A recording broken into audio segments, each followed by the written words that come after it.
सबसे पहले आज की तमाम बड़ी खबरें नॉनस्टॉप न्यूज में। चुनाव आयोग ने आज पश्चिम बंगाल, तमिलनाडु, असम, केरल और पुदुचेरी में विधानसभा चुनाव की तारीखों का ऐलान किया। पांचों राज्यों में वोटिंग के नतीजे 2 मई को आएंगे।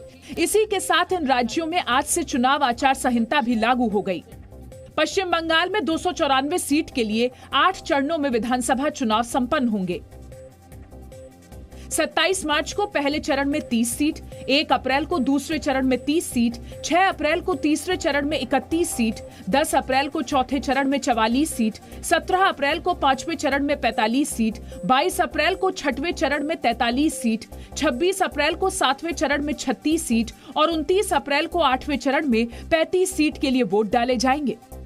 We move to the last phase in all 35 constituencies. Date of poll 29th April. पश्चिम बंगाल में 1,01,000 से ज्यादा पोलिंग स्टेशन होंगे और इस बार पश्चिम बंगाल में 2 विशेष पर्यवेक्षक भी तैनात होंगे।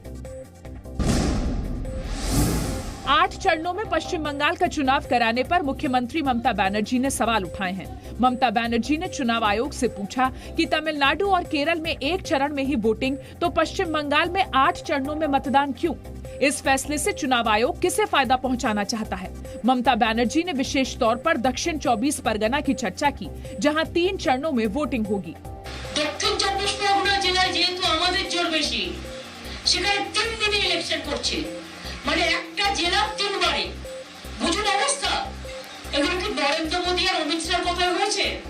ममता बनर्जी ने बीजेपी पर खेल खेलने का आरोप लगाते हुए चुनौती दी, जिसका जवाब बंगाल दौरे पर पहुंचे रक्षा मंत्री राजनाथ सिंह ने पहले ही दे दिया था।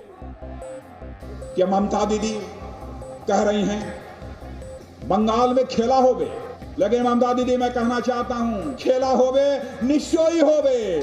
ममता बनर्जी ने चुनाव आयोग के पर्यवेक्षक विवेक दुबे की नियुक्ति पर भी सवाल उठाए। बीजेपी पर हिंदू मुस्लिम के नाम पर बांटने का आरोप भी लगाया। बीजेपी ने ममता के इन आरोपों पर पलटवार किया। जब 6 चरणों के समय आपको पेट में दर्द नहीं था तो 8 में क्या हो रहा है? और ये सिर्फ इसी बात के लिए हो रहा है कि पहले बंगाल की जनता को भय दिखाया गया, अब शायद सत्ताधीश भयभीत है।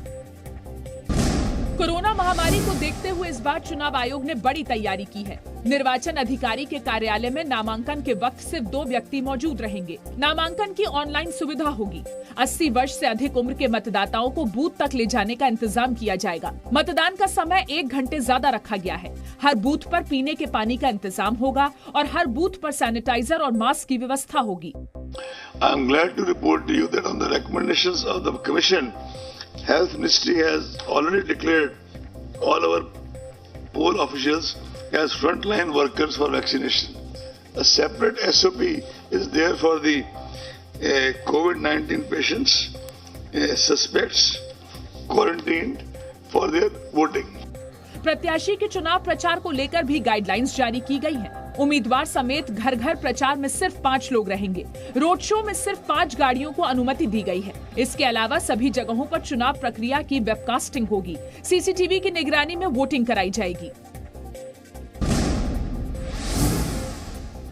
5 राज्यों में कुल 824 विधानसभा सीटों पर मतदान होंगे। 5 राज्यों के 18.6 करोड़ मतदाता 2,07,000 बूथ पर वोट डालेंगे।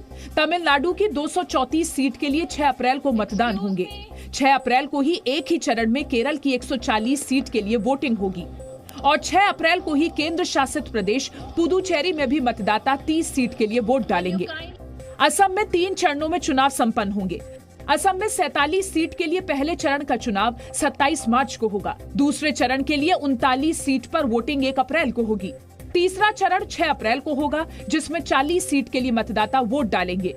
वेस्ट बंगाल में 77,413 थे और अब के हैं 1,01,916, इंक्रीज ऑफ 31%। चुनाव आयोग ने ये जानकारी भी दी कि चुनाव तारीखों की घोषणा करते समय त्योहार और परीक्षाओं को ध्यान में रखा गया है। साथ ही 5 राज्यों में संवेदनशील बूथों की पहचान की गई है, जहां शांतिपूर्ण मतदान के लिए सीआरपीएफ की तैनाती होगी।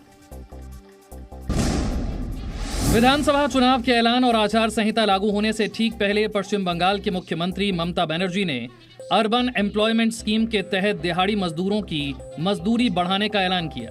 स्किल्ड श्रमिकों को अब 404 रुपए, सेमी स्किल्ड श्रमिकों को 303 रुपए और अनस्किल्ड श्रमिकों को हर दिन 202 रुपए मिलेंगे।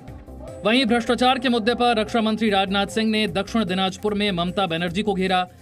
भ्रष्टाचार और राजनीतिक हिंसा यह पश्चिमी बंगाल की एक महामारी है, पैंडेमिक है, कोरोना जैसी। इस महामारी की वैक्सीन भारत में यदि किसी के पास है तो वह केवल भारतीय जनता पार्टी के पास है, हमारे प्रधानमंत्री के पास है और किसी के पास नहीं। केंद्रीय कपड़ा मंत्री स्मृति ईरानी ने दक्षिण 24 परगना में रोड शो किया। उन्होंने स्कूटी भी चलाई।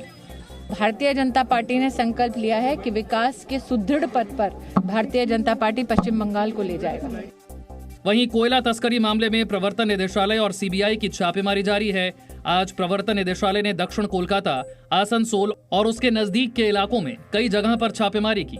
सीबीआई ने भी नौकरशाहों और राजनेताओं तक रिश्वत पहुंचाने के आरोप में एक व्यापारी के ठिकाने पर छापेमारी की। बालाकोट एयर स्ट्राइक की दूसरी वर्षगांठ पर आज गृह मंत्री अमित शाह और रक्षा मंत्री राजनाथ सिंह ने सेना के शौर्य को सलाम किया। आज ही के दिन 2019 में वायुसेना ने पुलवामा हमले का बदला लेते हुए पाकिस्तान के बालाकोट में एयर स्ट्राइक की थी। बंगाल में एक चुनावी रैली के दौरान राजनाथ सिंह ने चीन के साथ संघर्ष में भी सेना के शौर्य की प्रशंसा की। हमारे सेना के जवानों ने जिस शौर्य और पराक्रम का परिचय दिया है, बहनों भाइयों, आज सारी दुनिया में भारत का मस्तक ऊंचा हो गया है।